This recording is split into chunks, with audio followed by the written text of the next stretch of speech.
மருமகளே, ஆஃபீஸ் போயிட்டு வந்துட்டியா? இன்னைக்கு வேகமாக வந்துட்ட போல. அத்தை இப்போதான்ட்ட வந்தேன். அத்தை உங்கள் புள்ள காலையிலேயே 1 கிலோ சிக்கன் எடுத்துகிட்டு வந்தாங்கல்ல, அப்போ நைட்டுக்கு சேர்த்து தான்ட்ட குழம்பு வச்சுட்டு போனேன். சரி நம்ம வேலைக்கு போயிட்டு டயர்டாக வருவோம், வந்தவொடனே ஒரு தோசை ஊற்றிக்கலாம், இல்லைன்னா ஒரு சப்பாத்தியை வச்சு இருக்கிற கறி குழம்பு வச்சு சாப்பிட்டுக்கலாம்னு சொல்லிட்டு தான் நைட்டுக்கு சேர்த்து தான் செஞ்சு வச்சுட்டு போனேன். இப்போ போய் பார்க்குறேன் கொஞ்சம் தான் குழம்பு இருக்குது. என்ன அத்தை, என்னாச்சு? இல்லைம்மா, சுசீலா வந்திருந்தா. அவள் வந்த உடனே கொஞ்சம் சாப்பிடுமா அப்படின்ட்டேன். சரின்னு சொல்லிட்டு சாப்பிட்டா. சாப்பிட்டுட்டு ஏம்மா குழம்பு நல்லா இருக்கு, என் புருஷனுக்கு என் மயனுக்கும் கொஞ்சம் எடுத்துக்கிறேம்மா அப்படின்னு சொன்னா. சரி பிள்ளை வீட்டுக்கு எடுத்துகிட்டு போகிறேன்னு சொல்கிறா, நம்ம எப்படி வேணான்னு சொல்கிறது அப்படின்னு சொல்லிட்டு சரிம்மா எடுத்துகிட்டு போம்மா அப்படின்னு சொல்லிட்டேன். அத்தை உங்கள் மக வந்து சாப்பிட்டாங்க செஞ்சாங்க சரிதான், ஆனால் குழம்பு எதுக்கு தான் கொடுத்து விட்றீங்க? இப்போ அந்த குழம்பு இருந்துச்சுன்னா நம்ம இப்போ சப்பாத்தியோ தோசையோ போட்டுட்டு சடக்குன்னு வேலை முடிஞ்சிருமில்ல அத்தை. எனக்கோ டயர்டாக இருக்குது, தலை வேற வலிக்குது அத்தை. போங்கத்த, என்னத்த இப்படி செய்கிறீங்க? சின்ன பொண்ணு, என்ன ஒரே டென்ஷனா இருக்க? என்னாச்சுமா? ஆமாம், உங்ககிட்ட சொல்லி என்ன ஆக போகுது? நான் சொன்னாப்புல அதுக்கு ஏதாவது செய்ய போறீங்களா? பேசாமல் இருங்கங்க, நீங்கள் வேற டென்ஷன் ஆக்காதீங்க. என்ன சின்ன பொண்ணு, சொல்லு, என்னால முடிஞ்ச உதவி செய்யறேன். காலையில் நீங்கள் கறி எடுத்துகிட்டு வந்தீங்களா 1 கிலோ, சிக்கன் குழம்பு வச்சுட்டு தான் போனேன். இப்போ வந்து பார்க்குறேன் குழம்பு கொஞ்சம் கூட இல்லை. என்னன்னு கேட்டால் உங்கள் தங்கச்சி வந்தால் கொண்டு போயிட்டான்னு சொல்லி உங்கள் அம்மா சொல்கிறாங்க.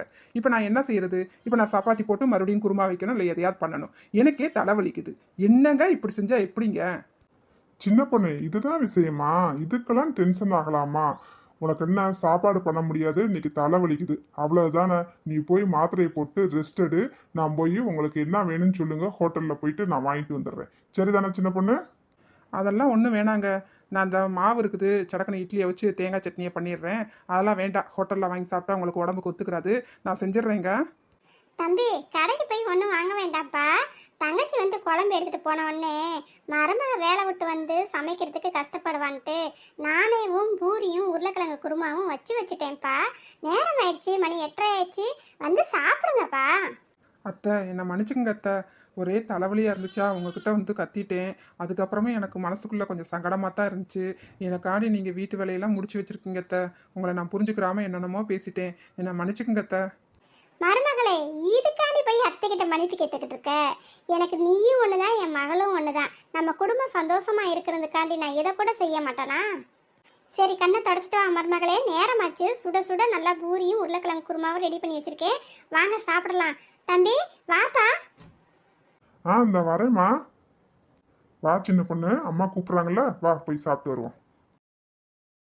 ஹாய் உறவுகளே, இந்த வீடியோ உங்களுக்கு பிடிச்சிருந்தா மறக்காமல் அந்த வீடியோக்கு ஒரு லைக் பண்ணிவிடுங்க. நம்மளோட சேனலை சப்ஸ்கிரைப் பண்ணாமல் பார்த்தீங்கன்னா ப்ளீஸ் சப்ஸ்கிரைப் பண்ணிவிட்டு பாருங்கள். அடுத்த ஒரு வீடியோவில் பார்க்கலாம். பாய்.